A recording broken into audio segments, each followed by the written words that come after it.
So as I said earlier, welcome to the Georgetown Founders Panel. We're here with a great group of Georgetown founders who have gone on to found successful companies. And so my name is Drew Davis. And I'm Marcelo, Gigliani-Alcantarilla. And I'd like to have the speakers introduce themselves as well a little bit about the companies that they founded.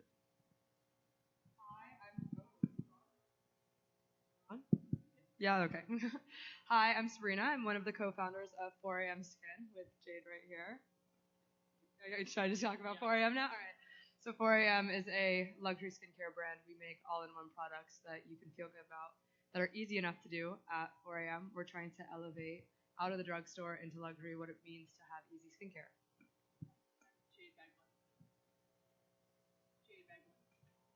Hello. Oh, and I'm Jade Beglin. She put it nicely, but the other co-founder of 4am Skin.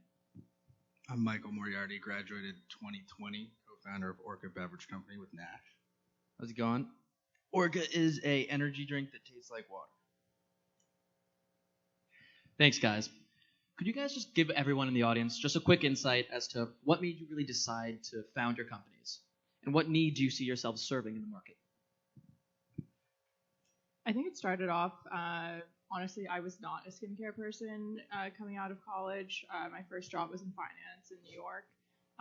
But I found myself, I was in the office by 7 in the morning, and then I was also staying out late because that was just what I did. But I could see the impact I was having on my skin. So I remember asking Sabrina, okay, hey, just tell me what skincare routine to do, and I'll do it. She came back to me with what I'm sure was like an amazing 10-step Korean skincare routine, but I just knew I was never actually going to do it. And we kind of saw that luxury skincare specifically is the one space where you're asking the consumer to do more. And most all-in-one products feel very like you're not treating yourself. And so we wanted to flip that on its head and also have a brand that kind of stood out across a Sephora or an Ulta. Yeah, and I think for me, I was on the opposite side of the spectrum where I was in medical school studying dermatology, and I knew that skincare was important, but sometimes at the end of the night didn't want to do it, was always super tired, and we felt that why is it that in every other facet of life, convenience is what is luxury, but in skincare it felt that was completely the opposite, right? And so we wanted to find a way that, and I guess, it was 2020 at the time when we were thinking about it, but can we bring skincare into kind of the modern world where we're actually making convenience and skincare what is luxury instead of the other way around? Great. What about Orka? How did you guys? Yeah, I think ours came from more of, we both had a problem with the way energy drinks tasted, and so Orka was kind of our solution. The inspiration came from a road trip when I moved to LA. I drove across the country, and after 8 days of drinking energy drinks, by the time I got to Arizona, I was like, man, it'd be nice to have one that didn't taste like a melted Jolly Rancher. And so I went to Nash and was like, why don't we just take all this caffeine and put it in water? And we sat with it for 2 full years of working jobs in tech and drinking Celsius every morning. And, the road trip plus 2 years of drinking Celsius and no solution presenting itself. It was like, let's just explore it ourselves. That's awesome. And Basar just got here, I know. Do you want to introduce yourself, a little bit about your company, and then kind of how you went to found that company and what need you serve? Yeah, for sure. Thank you. Sorry, apologies for the delay. So Chester is basically a universal wish list for online shopping. Our idea was to how can we use the wish list to build a social layer on top of all online shopping websites? That is Chester. I graduated from Georgetown in 22, was SFS, studied international affairs. Awesome. That's great to hear.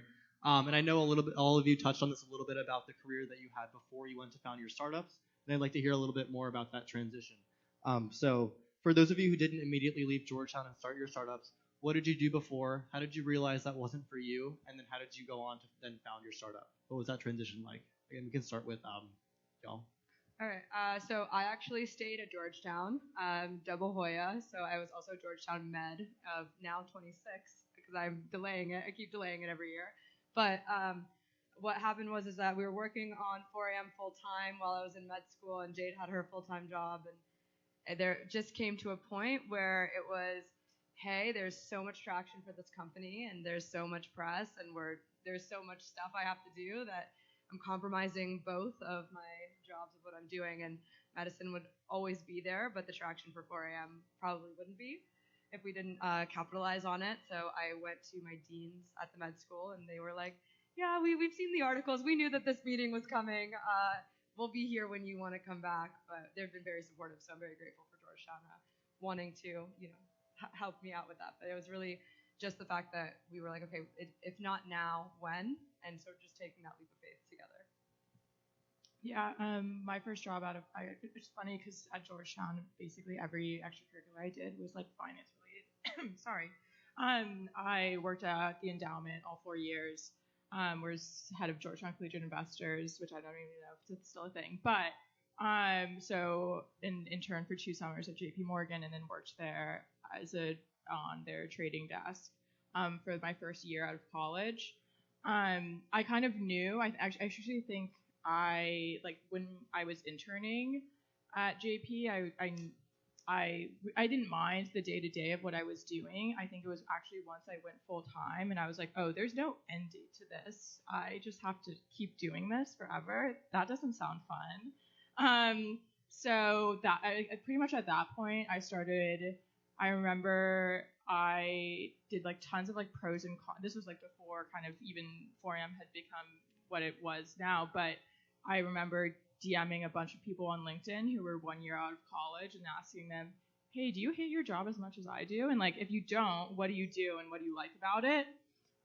Ended up DMing a girl who had been in my year in the SFS, and she was working on a startup that did paid marketing for a bunch of direct-to-consumer brands.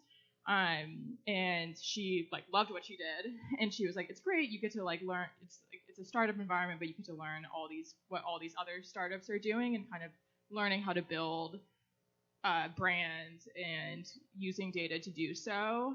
So I think that was really helpful for me. It's kind of been like a stepping stone across my career of kind of getting closer to and feeling a little more prepared to eventually take the leap. Like we did 4am. I was doing it for like a year and a half on the side of my old day job.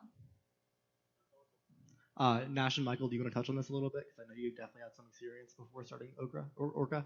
Yeah, I was coding for a tech company in LA, which I thought was okay. And we had the luxury of being roommates and also both working remote jobs, so we were able to kind of work on Orka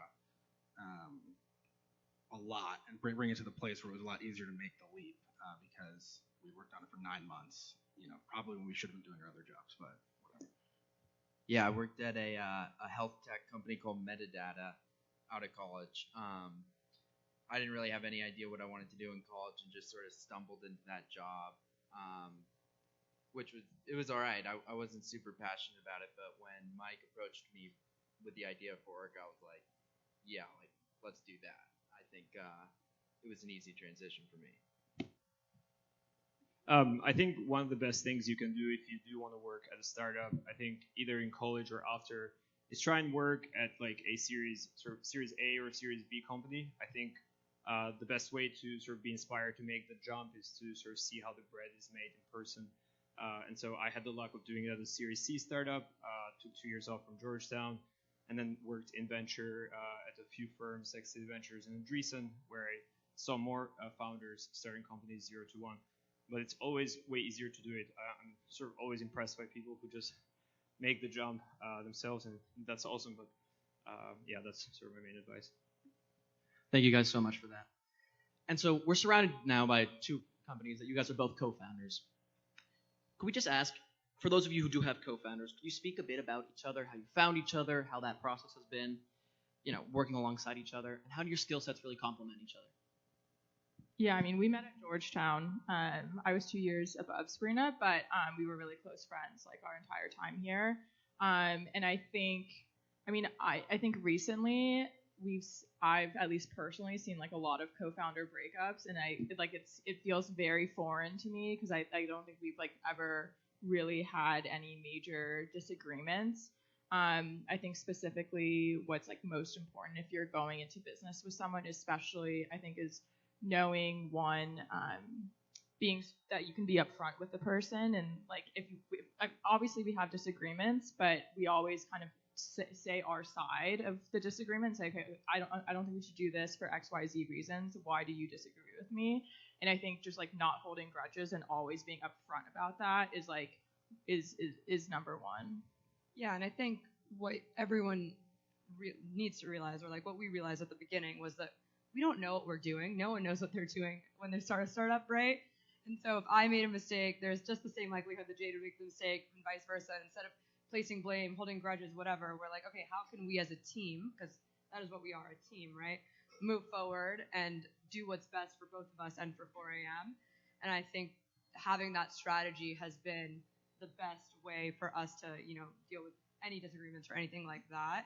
And I think also what's been great is Jade and I have extremely different skill sets and different working styles, which for some people might at first think, oh, that's not great. You want to have the same working style as your co-founder, but I'm very much like, let's think about the strategy, which sometimes she wants to kill me every time I'm like, let's strategize. I'm like, here's a to-do list. Let's finish it today. Here's the list of things. But it's a great balance. And I think too, like Jade is a great growth marketer. I'm more brand marketer and I do product and she does ops. And so I think the fact that we have very complementary skill sets and different things that we enjoy doing, it's helped really accelerate the business and be I think a superstar founding team. So yeah, similarly, Mike and I were friends at Georgetown and lived together before starting Orka. Unlike you guys, and I think contrary to how people normally do it, like we've got very similar skill sets, so it's not like I'm the creative guy and he's the ops guy or vice versa. And so we end up sort of tackling a lot of the parts of the business together and sort of both wear a bunch of different hats, which for us has worked great. Like I think a lot of the best stuff we do and best output is like super collaborative and iterative, where Mike's suggesting something and then I'm making it a little better and then he's making it better.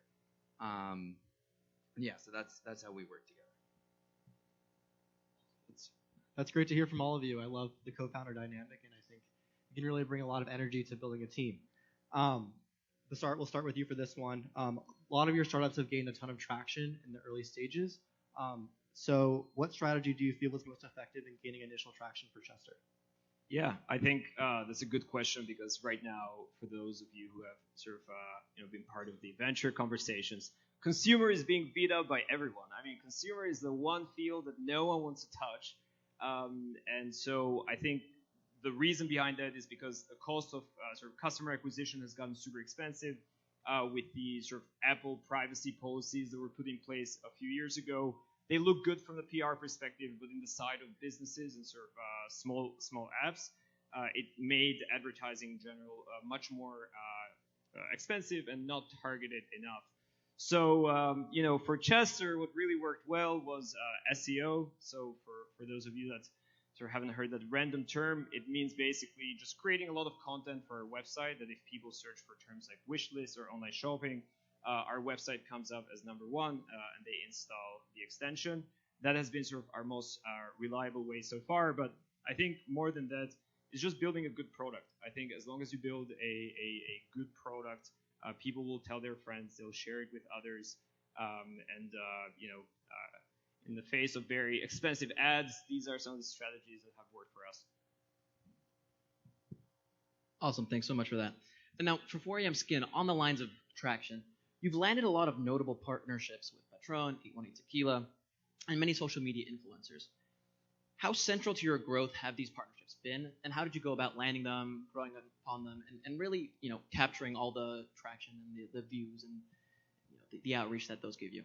Yeah, I think skincare is obviously a very crowded market, and from the beginning, we wanted to build a brand that stood out. So obviously, that first off is having we took a lot of time building our logos, the website. It's all very custom to us, and as well as obviously the product. But I think partnerships was a second way that was really important for us in order to kind of build legitimacy. There's a lot of, obviously, people can just drop a brand. I mean, it's easier and easier these days, right, to drop a brand.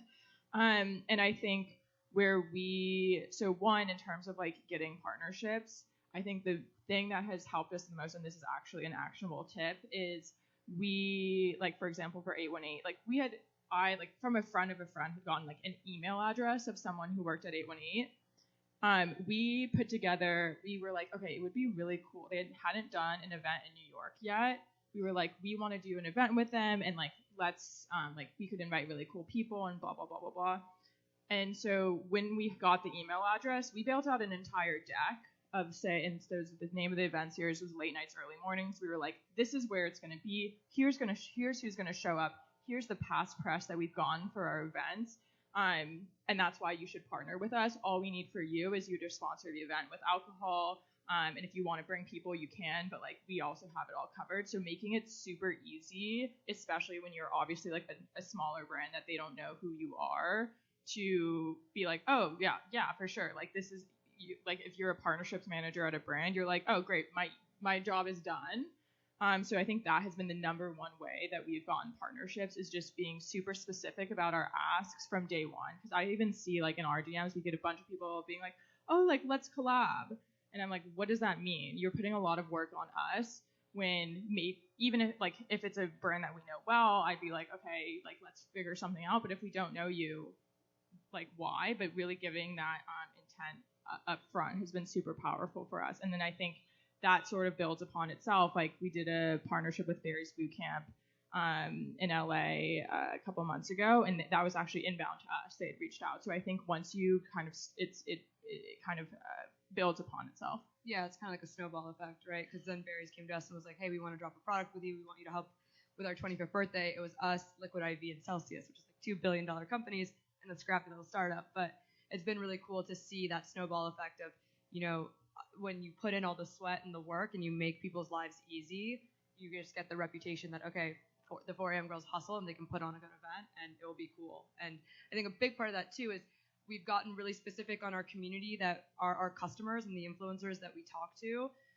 Our strategy is very different, where we're not just gifting to every skincare influencer under the sun. We have a very curated group of people that are in the 4am community, which is kind of these new age, let's say, like tastemakers, and a lot of more legacy brands don't know how to talk to those consumers yet, be it through TikTok or organic social or things like that. But we've used that also as a vehicle for kind of our value prop for 4am of saying, hey, you can also tap into our community that you're not even being able to reach yet, and use us kind of for that, which has been great. Awesome. Thank you for those insights. Over to Orka. We know you're in the stages of your product launch. So what has your go-to-market strategy been, or what does that look like? And then how have you seen demand grow? Yeah, we did a little beta launch 2 days ago. We started, thank you. We started teasing the product on social media a couple months ago, just because we had some time, and the traction was pretty crazy. And looking back on it, I think we're the beneficiaries of having a product that you don't necessarily need to try to understand, which is unique to CPG, where it's an energy drink that tastes like water. If you've had an energy drink, you know how that feels. And if you've drank water, you know how it tastes. So you can figure out if it's for you just by hearing that pitch. And I think that has led to a lot of viral success online, where if we were doing, another CPG brand that, making a cookie and you just have to try because it's better than the other cookie, that's a lot harder to sell online than a sort of conceptual drink. So I think we're at 20-something thousand on TikTok, and we sold out of our variety pack in like 2 hours, which is super exciting. Yeah, but the real problem starts now. It's like we gotta hope people come back. Yeah, and I'd just add to that. So like Mike said, we started teasing the product a few months prior to the launch, and like we threw a ton of spaghetti at the wall from a marketing standpoint, trying to figure out what would work and resonate. And ultimately, it was just taking pictures of the bottle and posting it online that went far more viral than like, we think of ourselves as pretty funny guys and try to do a lot of like comedy and stuff, and it just never worked. It was always just the product, which is, I think, is good. Like the people following it were people who wanted the product, and yeah, we've got a pretty product, so we're lucky to have that. Yeah, I don't know. I just tweeted a picture of the product, and I had 20 followers on Twitter, and it got 1 million views. And so we've kind of been using the line, like, how many products do you know that you can just take a picture of and get 1 million views on Twitter? So I think the design has really helped us for sure. Yeah, thank you guys so much for that. And we've talked a lot about traction and initial success, but obviously with a startup, there's a lot of challenges that are going to have. Could you guys just walk us through, and we'll start with you and then go around, of what some of the initial challenges you've seen be, and how have you worked towards overcoming those and really moving past?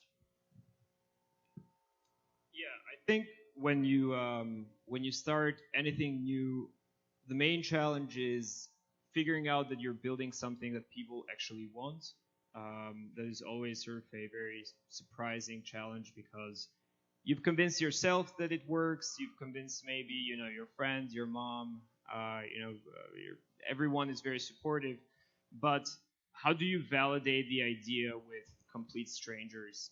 I think for Chester, and when I was experimenting with Chester, it was like 3-4 other apps that my co-founder and I were trying to build. With Chester, the way we got that early validation was via Reddit. So Reddit is a great place to post things because people will either sort of rip you to pieces or they will sort of use the product. Other than that, at Chester, we had this thing called Two User Tuesdays.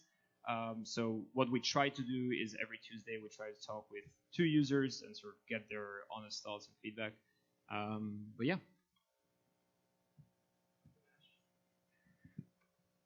I mean, we've had a ton of challenges along the way, and specifically on the production front, it's been super, super tough for us to produce in this clear can. And we basically, every step of the way, we're told by pretty much everyone, ditch the can. Like, there's a reason that people don't do it, and it's just because it's really, really hard. But we were super committed to it, and we thought it was, like, completely central to the brand that the consumer be able to see what was inside. And so we stuck to it. It's like, I think you got to pick the battles where you're like, this is non-negotiable. We're going to do the clear can for us. And understanding where the challenges are, like that maybe it makes more sense to give up. Yeah, I think when we started, we thought we would make a bunch of Orka and the challenge would be selling it. And we had this opposite problem where we had initial success online and couldn't fulfill it, and which is a really bad problem as well. And like, for example, we were in Texas 2 months ago and made 3,000 cases and then tried it. And we're like, these taste like shit. Like, what do we do? And we started like panicking.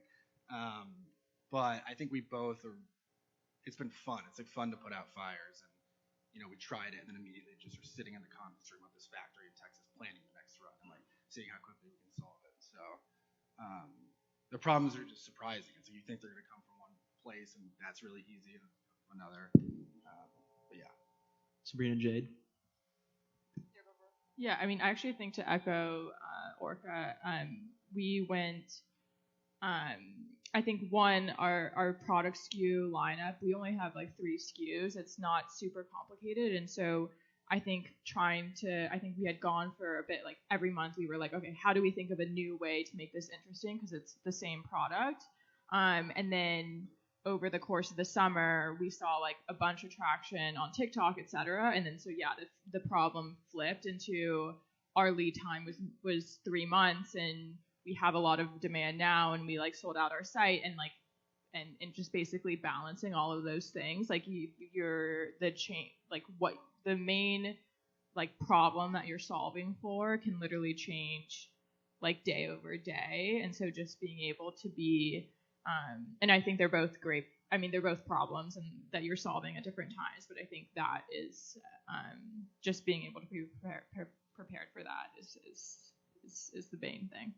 Yeah, champagne problems, definitely. I keep trying to remember. Yeah, I'd rather that problem than I'd rather sell out 12 times than not sell any product at all. But yeah, I mean, it's definitely been interesting to see throughout the course of the brand what the different problems have been now, like looking into like working capital needs and how can we do inventory financing, and that's like something that we didn't even think about at the beginning of the brand. It's just so funny that like all these different things pop up, and it's cool, like you guys were saying, to just put out the fires as they come in because it keeps life interesting, it keeps the brand interesting. But yeah, it's definitely a lot of different things. That's all awesome. And I know we're running low on time, so in just a few sentences, could each of you give a piece of advice to either students or full-grown adults in the audience who are looking to start a company? Yeah, I think sharks are made swimming. So you can read about startups. You can get all this secondhand information. I think the best thing to do is just to go and join one or start one. So best of luck. Yeah, I think similar advice, and it's tough to do something that's different than what everyone around you is doing, and pretty much every single person I knew at Georgetown was going into banking, and then a few were going into consulting, but doing anything off the beaten path is tough, but now that we're doing it, we talk to all of our friends in banking, and they're kind of like, God, I wish I was doing that. So it's worth it. You should do it. That's all I got. Yeah, I think one of the most obvious lessons I learned at Georgetown was that I'm not special. You get here and you're like, I'm not special. And so the good thing about that is that if you have a problem with something, it's likely that a bunch of other people also have that same problem. And so that's how Orka started. And I think if you want to start a company, just pay attention to the issues you have with whatever you do on a daily basis. Yeah, I think realizing that no one else has it figured out is there's a lot of imposter syndrome when it comes to building a company and being like, yeah, I'm gonna build this thing. And I think, all right, so one, realizing that I think I realized this actually at the startup I worked at before, we were working with brands that had raised so much money, and then I was looking at what was going on behind the scenes, and I was like, oh my god, this is awful. What is happening? They have no idea what's gonna happen. You think that from the outside everything's going amazing, and it's not. So realizing that it's okay for you to also not have everything figured out before you sort of dive in. And the second thing is actually, I think I try and not opinion shop too much, in terms of asking people their opinions. I think just putting things out there in the world and then seeing how people react, but asking your friends and whatnot beforehand, I think actually sometimes can veer you off path. Yeah, I think kind of echo Jade too. I definitely at the beginning of 4 a.m. we wanted everything to be so perfect, so buttoned up, but instead we should have just talked about it, put out a product, and put it out, and let people react. Exactly, because you can iterate on it. I think there's this misconception that, oh my god, the launch is everything, and the launch is not important. Yeah, correct. Launch is not important. Just put out a product. You're gonna iterate on it millions and millions and millions of times over the course of however long you have your startup for, or your business for, or whatever.